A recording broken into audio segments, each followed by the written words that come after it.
Assalamualaikum warahmatullahi wabarakatuh. Waalaikumsalam. Selamat sore Bapak-bapak. Kayaknya saya ke bagian terakhir di sini, mungkin Bapak-bapak udah pada lemes. Oke, mungkin nama saya udah kenal, ada Sri Handoko Sakti ya. Tapi jangan dipanggil Sri kalau nanti kalau salah manggil ada Ibu Sri yang nengok.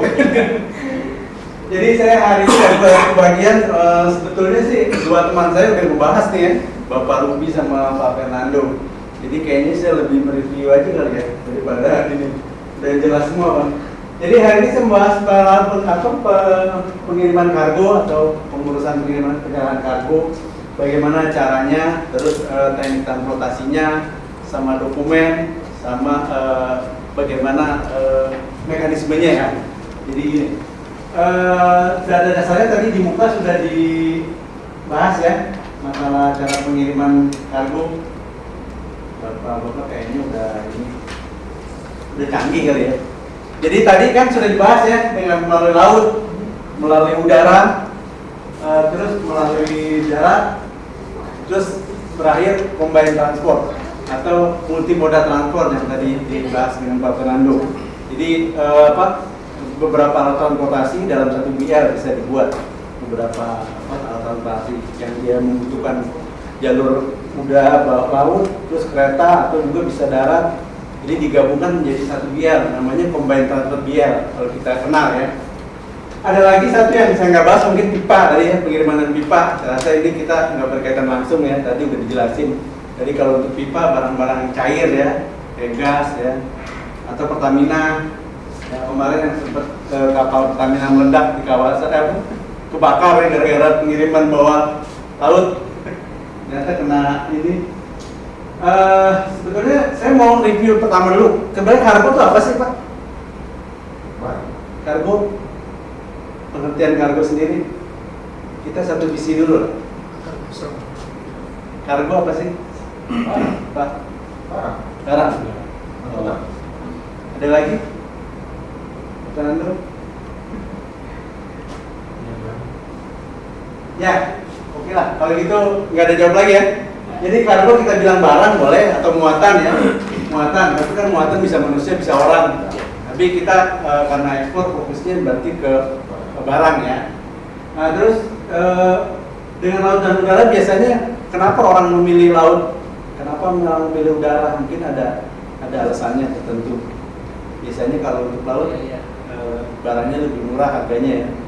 Kalau untuk udara lebih mahal karena hitungannya per kilogram. Nah, terus kalau untuk laut, kalau untuk kontainer per satu kontainer. Kalau untuk LCL dia per kubikasi nanti Pak Ruby bilang minimal 3 kubik. Jadi walaupun dia 1 kubik, 2 kubik hitungannya 3 kubik. Kalau udara 45 kilo. Jadi walaupun berapa kilo dia kena minimal 45 kilo.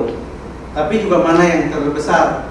Jadi ada patokan kalau nggak salah panjang kali lebar kali tinggi ya, dibagi 36.000 atau saya. Jadi hasil itu mana yang terbanyak. Kalau dari hasil itu yang terbanyak dari perkalian diambil dari yang perkalian. Gitu. Jelas ya? Ada pertanyaan? Yang kedua, kita melalui pengiriman laut ke udara atau darat itu ada beberapa pertimbangan. Ya, misalkan kalau udara mungkin barangnya kecil, biasanya di bawah 100 kilo, biasanya orang lebih baik pakai udara, ya. Terus barangnya pun mungkin kalau udara kan ada karakteristik tertentu, misalkan kalau barang itu kayak batu bara, pasir atau berat kan nggak mungkin pakai udara. Jadi kita pakai laut biasanya pakai kontainer, ya. Nah, ini jenis pengiriman laut. Jadi kita fokusnya ke pengiriman laut, karena kalau udara kayaknya kita kebanyakan ekspor pakai laut kan ya.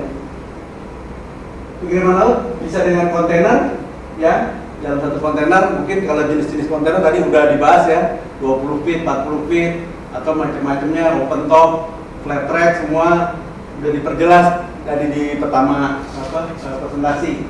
Jadi kontainer dengan LCL atau combine, ya. Combine ini maksudnya satu kontainer digabungkan dengan beberapa barang atau LCL. Kalau kayak tadi UKM kita ngirim cuma berapa kilo atau berapa kubik, kan nggak mungkin kita bikin satu kontainer kan, mahal kan.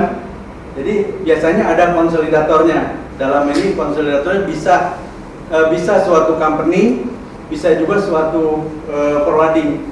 Dia biasanya misalnya forwarding itu dia punya konsolidator bagus ke Cina.